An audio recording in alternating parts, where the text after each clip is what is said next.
What's up, boys and girls? Welcome back to Tiger Hawk Sports Podcast. We are back with Rip the Rankings this week. We have a couple news stories in the NFL, and we're going to be predicting our yearly awards. No? So why don't we get into it? We're going to do Rip the Rankings with wide receivers. I have CBS, sticking to that. And my partner here, Chris, has Athlon Sports. So we'll get right into it. CBS and Michael Thomas, number one. Just solid number one, but I just don't think he's going to come back with that same caliber year as another player and wide receiver than Julio Jones. Talk about Matt Ryan having a beast year. Julio is just top of the list right there, coming back with a beast year, so he's number one in my rankings. Athlon Sports has Michael Thomas number one as well, and I agree. He's not going to have the same year he did in the past, but it's not because he's not going to get some of the targets are going to go to Emmanuel Sanders and Jared Cook, and Kamara is going to have he's healthier, so he's going to have bigger portion in the offense. So my number one is Davante Adams, and a lot of people will be surprised with that because Davante Adams is not a guy you're thinking the best wide receiver in the NFL. But who else is taking his targets? Jimmy Graham's not there anymore. Who's taking his targets? There's absolutely nobody there.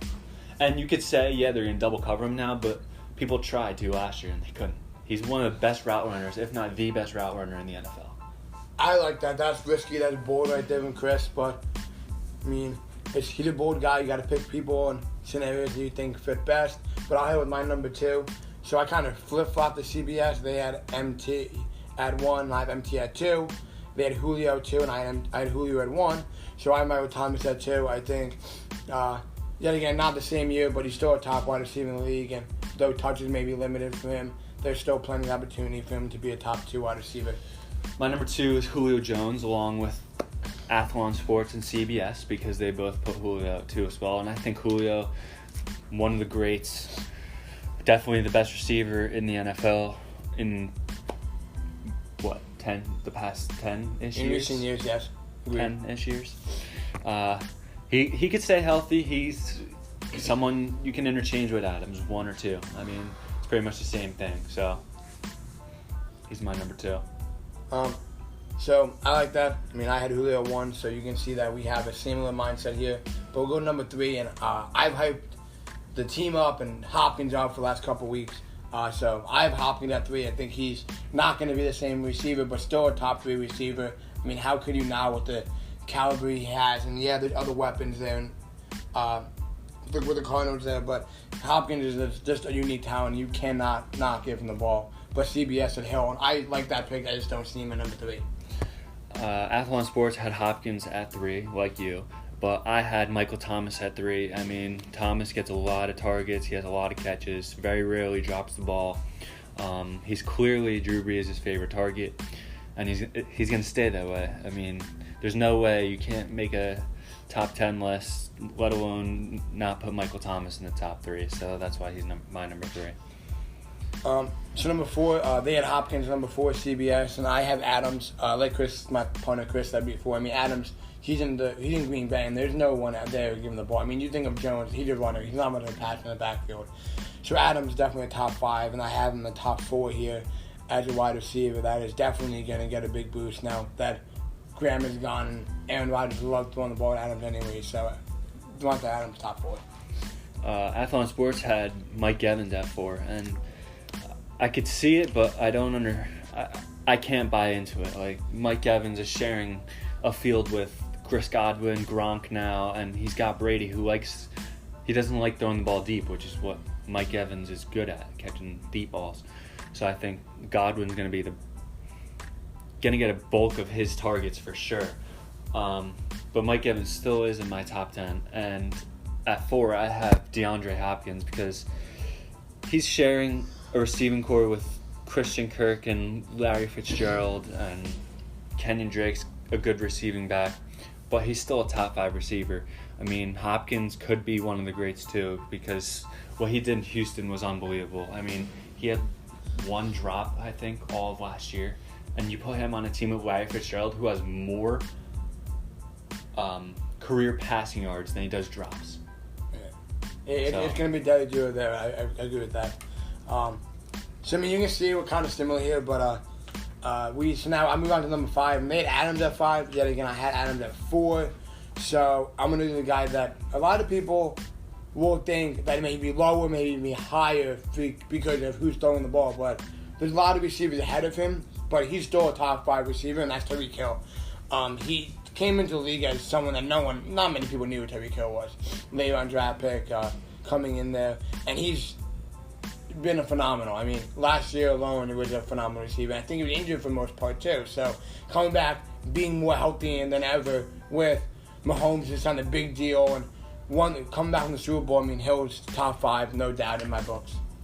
And Devontae Adams is number 5 on Athlon Sports, and obviously I thought he was the number 1 receiver. But on my list, number 5 is Tyreek Hill along with Noah because everything he said was on point. I mean, he's one of the fastest receivers in the league. It's very hard to cover him with one guy. You need a safety over the top every time, and he'll still beat that safety. I mean, he's one of the fastest players the NFL might have ever seen. And when you have Patrick Mahomes throwing you the ball, that makes you level 10. That doubles the reason that you should be in the top 10. I mean, Mahomes makes you better as a receiver to begin with, and Tyreek Hill is a great receiver regardless. He could be in. He could have Sam Darnold throwing him the ball, still be a top 10 receiver. I agree with that. But we'll not go there because Sam Darnold does see ghosts, and Yeah. Tyreek Hill is much I don't better know. than... Apparently, Mike yeah. Greenberg thinks he's going to be the best quarterback in the NFL. But that's back to the receivers. So we'll go number 6. They had Amari Cooper at 6. I do have Amari Cooper in the top 10. I just think that there's receivers ahead of him slightly that's going to have a better season than what Cooper could have with all the people that are there and with the Cowboys and the receivers they have. So I'll give you my next 2 picks. So we'll go 6 and 7. They have Cooper and Evans. So I took Evans at 6 instead of putting Cooper there like CBS had. I think Mike Evans is still going to have a great year. Even though Tom Brady's coming in, he's still a top wide receiver, and you can't disrespect that. Evans is a top receiver there. The things that he's done already for the Bucs and the games he has, it's not consistent, but he's definitely a top receiver. And I got another one. I got Kenny Golladay against 7.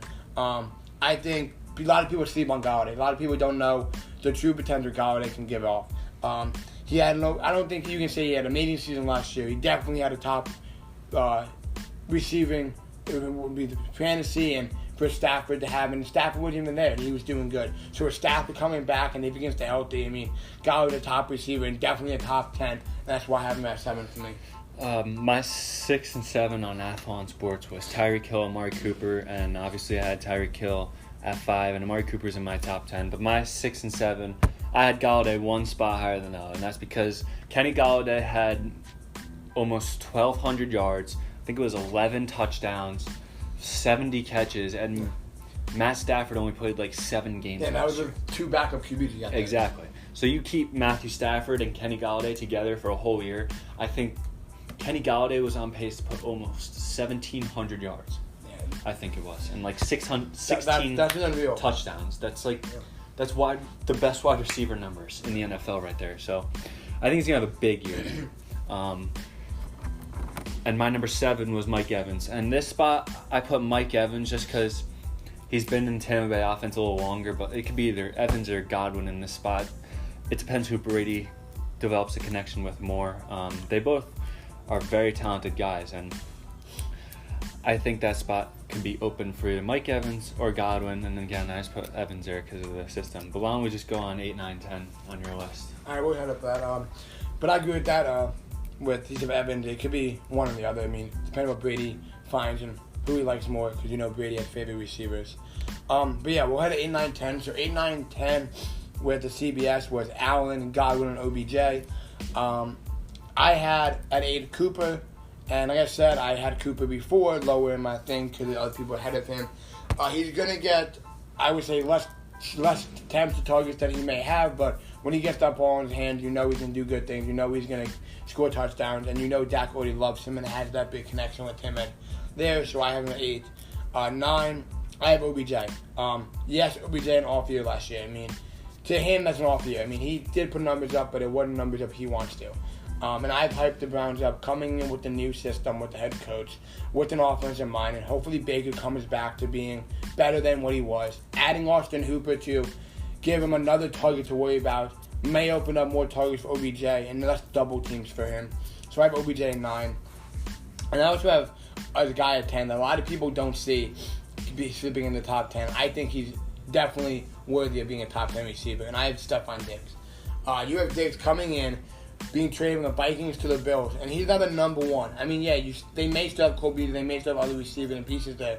But you got to talk about Josh Allen, and we talked Josh Allen that he's a dark horse MVP right there. And Josh Allen adding into a number one wide receiver, especially Diggs and how fast he could be, and you saw what he did in the Vikings.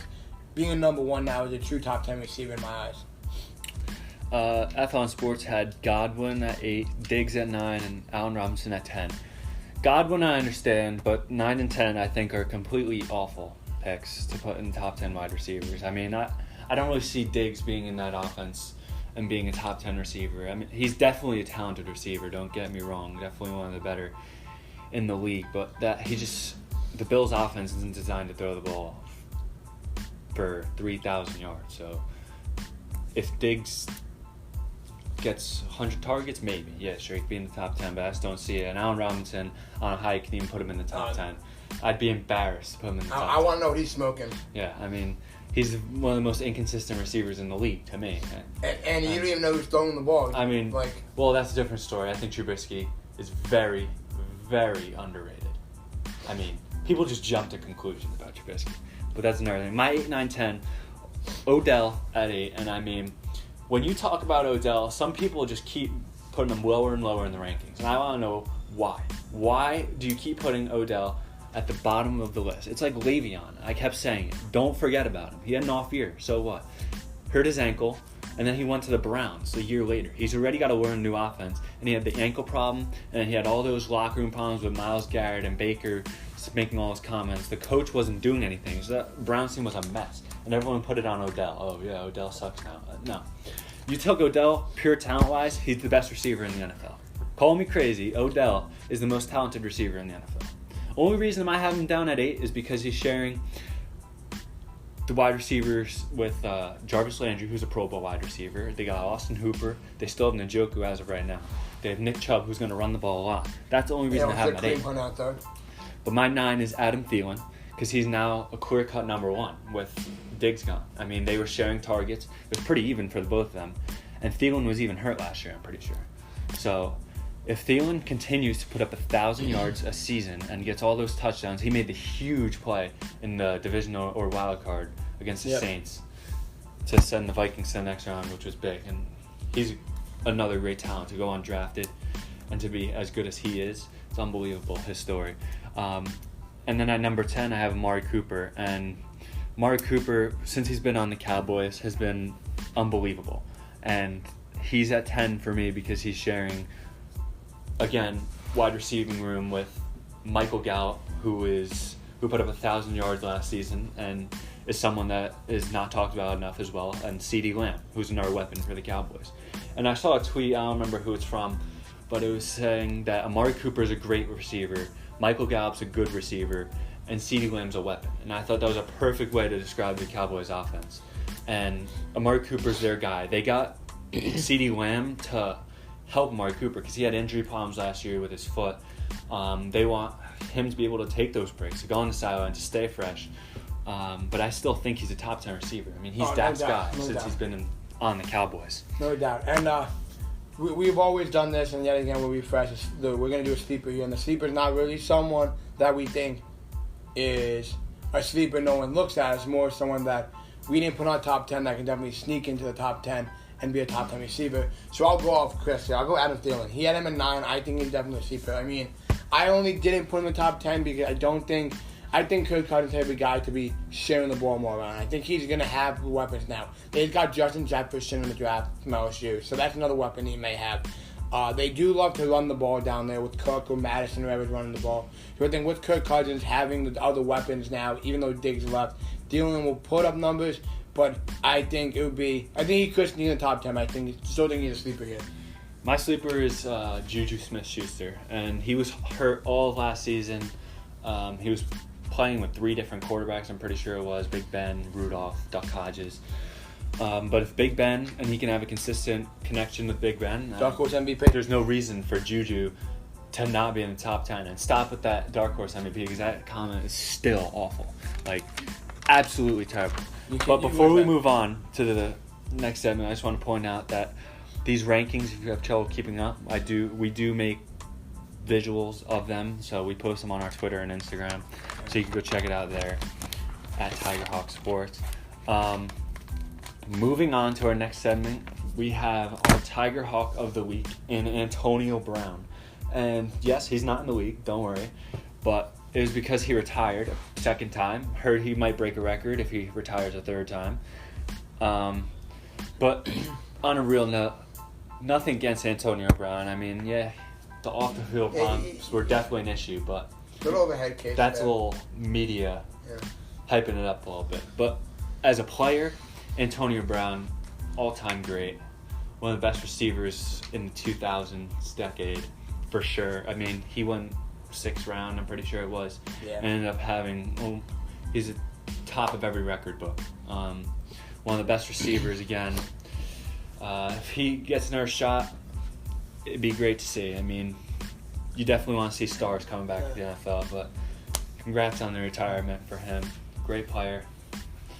He couldn't have said it better. I mean, it sucks, and it sucks how the media portrays the player. I mean, yes, Antonio Brown may be somewhat of a head case, and the people might say that, but like, if you talk about on-the-field stats, I mean, Antonio Brown has put numbers up that no other receiver has.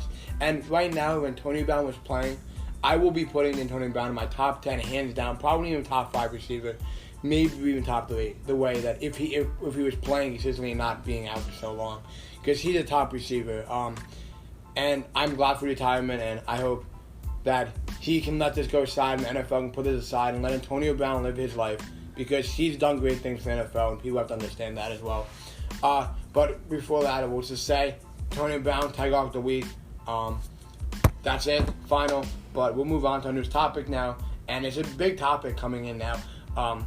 It's a topic that a lot of people kind of want to know, especially the NFL and the players need to know. It's all the backlash about the coronavirus. What's happening? Well, what's the scenario? What's the plan of attack? I mean, there's players coming out like Drew Brees, who we've talked about, and some other big name players that we mentioned, Russell Wilson, all these guys, and they're concerned. As much as we're concerned and we're trying to live our lives to the best we can, so are they. And they're trying to play the game they love and also be able to have us watch the game we love, be able to do fantasy football. Like, these are all factors, and if they can't get an agreement down, like, then we're not going to do this. I definitely think it's needed. I mean, it was great to see the players take initiative. I mean, training camp was opening up yesterday, and the NFL had no plan, and I think it was absolutely embarrassing. I mean, NFL had more time than anyone to make a plan, because they didn't have to cancel any season, they didn't have to do anything. And they had more time, they had all the understanding, they had to work off the MLB, what they're doing, the NBA, the NHL, all these other leagues that made plans because they had to cancel their season and jump back into it. NFL had to build off that. So it's definitely embarrassing to see the NFL have no answers. And after that backlash, you definitely saw the NFL come up with some answers. I mean, they mandated, if players are allowed, or not players, fans are allowed in the stands, they mandated that you have to wear masks, which I think is a huge step. They said they're going to test every other day. For the first 2 weeks, they're going to test every day. And then after that, it's going to be every other day. And I think that's a great step in the right direction. I mean, it's all about keeping the players safe and everyone else safe. So if they develop a plan, NFL can happen and everyone's happy. I mean, there also came out of the plan, it wasn't really just the NFL, but I mean, you got to think about that now the NFL is starting to make plans. You're going to have the mayors and the governors make plans. Like New Jersey, there's no fans allowed in the game. So that's going to be a big factor coming in for the Jets and the Giants here, because, like, now they don't have the atmosphere and the home noise to get them going. So it's going to be a different atmosphere. And the players stepping up is a big step in the direction to get football back in the right direction that we needed and we want it to be. And it's definitely putting some teams in a tough spot. I mean, you have the LA Rams, who just built their new stadium. They're all excited. I mean, you're going to have Sunday Night Football week 1 against the Cowboys. You're having all these fans coming to the new stadium. And now came out and said that they can't have any fans there because it's too hot. I mean, it is what it is. I mean, you can control We're going to move on to our last segment, and we always start and finish with our prediction segment. We're going to predict our awards for this year. And the first award is MVP. To me, it's Russell Wilson. I mean, he's never gotten a vote for an MVP, which is ridiculous. I really want to know what they're smoking. Absolutely ridiculous. Because Russell Wilson has been a top QB in the league, and no one hypes him up. No one puts respect on his name, and that we pick an MVP. I definitely see, and I hope he's MVP. I hope Russell Wilson gets to be the MVP this year, because that's disrespectful. So yeah, I obviously hyped up Wilson to be MVP, but I have a different MVP, and he's definitely an MVP candidate. It's Mahomes. I mean, the big contract and everything that he's already done with the Chiefs. They talk about Tyreek Hill and the weapons that he has with Mahomes as QB. Mahomes is definitely an MVP option there, no doubt in the books, MVP. I think he can actually win it this year. And we'll move on to the Offensive Player of the Year. I have Saquon Barkley, and a lot of people may question that and may say, "Oh, why do you have Saquon Barkley? Like, he's not gonna have that good of a season because we don't have an O-line." Well, let me tell you this: I don't give a fuck about the O-line. All right, Saquon Barkley is gonna be a top running back again, and he's gonna be Offensive Player of the Year because the offense they're gonna run is the same offense that Zeke uses in Dallas with Jason Garrett. They run the ball. Zeke comes out of the backfield sometimes and passes the ball. Yeah, Zeke is not an all-time passing back, okay? But Barkley is. Barkley caught the ball in Penn State. He is unbelievable. You see him catch the ball and what he can do and how he drills people out. No doubt in my mind, Offensive Player is Saquon Barkley. I just don't understand people saying that. You don't understand how people saying that, but you just went on to say that Zeke is not a receiving back. I say he's not as much a receiving back as Barkley is. He's receiving back, but Barkley did more. Barkley is a better receiving back than Zeke. That's all I'm saying. Since Zeke has gotten into the league, he knows he can run the ball. His one mission was to prove that he's a receiving back. If you go look at his stats, he has near the top in receiving yards. Oh, I'm not saying that. But that's why he's my Offensive Player of the Year. Because he can do both, and he's gonna do both. And he tweeted, I don't remember how long ago, it was a couple of days ago, but he tweeted that he hates how all these media outlets and all these people are going and using him as I forget exactly what the tweet was, but he was like, why does my name have to come up when you talk about other running backs? Like, why do you have to compare him to Zeke? Like, Zeke's on a mission now. Like, they pissed off Zeke. Like, put some respect on his name is what he said. He's done. He's proving people wrong now. He's going to prove, yeah, he's a top 3 running back. People said it, but now he's going to prove why he's the best running back. And I'd be scared for every team that faced him this year.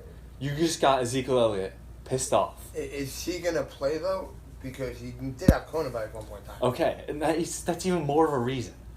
He's had the coronavirus in his body. Like, he's had some immunity to it now. And I'm just going to move on to Defensive Player of the Year. There's nothing else to say about Zeke. I mean... Respect that. I see it. He's the best offensive player in the league. Especially this year. I mean, that's definitely debatable, but teams are going to be spreading out. It's debatable. No. Cowboys are going to be spreading teams out. With CeeDee Lamb, Gallup, Cooper, they're going to be worried about those 3 guys and not stack the box with Zeke. That's why he was my best running back. He's the best offensive player of the year. I see it, but there's debatable. My Defensive Player of the Year is one that's surprising as well. I'm going Joey Bosa. I mean, he struggled to stay healthy last year, and he was hurt his rookie year towards the end, I'm pretty sure. If he could stay healthy, he's Khalil Mack type. I mean, he's going to wreak havoc on the Chargers, especially with Derwin James coming back and Melvin Ingram on the team still. You definitely... I mean, I could see Joey Bosa racking up 20 sacks if need be. I see it. I mean, yet again, it's a risk, and he's known for the risk there. But I'm going for one that, I mean, I just truly believe. I mean, yeah, last year had not an off year, but he didn't win it, and he won it before. And as much as the team may not do as well, Aaron Donald is just a unique defensive play. Like, the D tackle, the D line, no one stops him. I mean, like, he gets sacks after sacks and forces pressure on the QB. Like, QBs are scared when they play the Rams. They know Aaron Donald's coming at their throat. And I think Aaron Donald's it's absolutely unbelievable how good Aaron Donald is. I mean, I think it was the year the Rams went to the Super Bowl. Aaron Donald was in MVP talks. And I think he should have been MVP that year. And it's ridiculous that only quarterbacks are ever going to win MVP because we know how the NFL works that way. But to me, Aaron Donald's MVP material. I mean, he's definitely the most valuable player on the Rams. Yeah. You take Aaron Donald, the Rams are nothing. Agreed. I mean, that's why my defensive player. So move on to another defensive player. But yet again, we're going to do one Rookie of the Year. We're not doing two, offense and defense in here. We're just doing one plain out Rookie of the Year. And obviously, talk about defensive player. I mean, Chase Young. I think second overall pick. I mean, you can't pass up on Chase Young coming to the Redskins in a new kind of scheme. Hopefully, he can be an Aaron Donald one day. But no doubt in my mind, Chase Young has to be the Rookie of the Year in my eyes. I 100% agree. I mean, he's definitely the safest pick at Rookie of the Year. Rookie of the Year is tough to choose, especially without the preseason. I mean, not that it matters. But it's the hardest award to predict right now because you've never seen them play in an NFL game. But Chase Young, to me, is the safest pick because he's a monster. I mean, he broke the single-season sack record at Ohio State or in college football or something like that. I think it was at Ohio State for sure.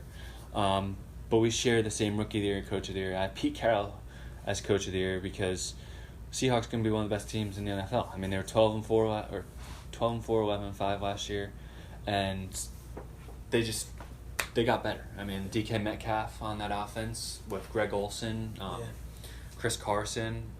You still have Bobby Wagner. I mean, there's no reason Pete Carroll can't bring the Seahawks to the top. Yeah, I mean, you already seen Pete Carroll bring the Seahawks to the top. I mean, what, they won the Super Bowl 2 years in a row and won in 1 year, like, with Russell Wilson. And they were a yard away from winning it the year after. With Russell Wilson coming back and hopefully being the MVP that he deserves to get, and DK Metcalf coming in for another year, and Lockett coming back, maybe being fully more healthy than he has been in the past, now that there's more time and no preseason to worry about. I definitely see Carroll being Coach of the Year.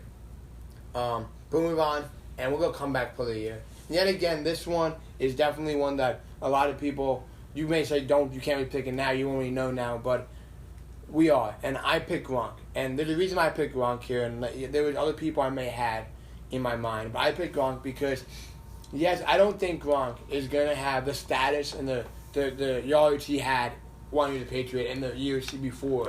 But going back with the connection Tom Brady and Gronk already have, to me, if they build that connection early in week 1, week 2, Gronk will be able to put numbers up and will be a comeback player of the year. And I guarantee you, if Gronk puts numbers up, the NFL is going to hop on the Gronk train again and make him the comeback player of the year. Because guess what? It's Gronk and Brady, and those are the people that know in the NFL and people the NFL love to see.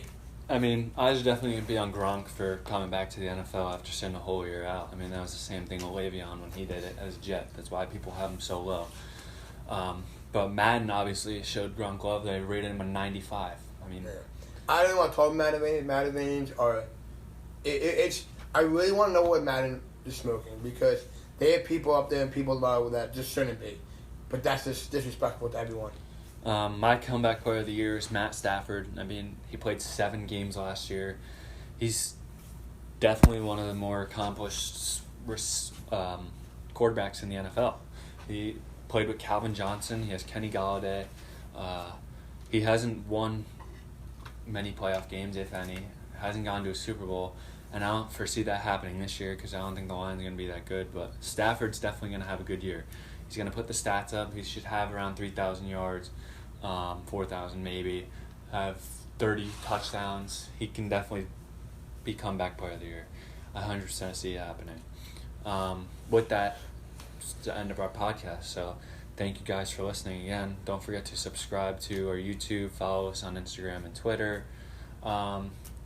Just hit us up with anything you want to hear us talk about for our podcast too. I mean, any comments, anything you guys got, rejecting what we have, or believing what we have and thinking we have is right. I mean, shoot it our way. We'll come back with you. We're trying to go live soon, so please tune in for that. We'll let you know a new live day we got coming on, and hopefully we can get it going this time. We had a little trouble last time, but we're gonna go live. We're gonna get things done, and we're gonna be going. Tiger Golf Sports out.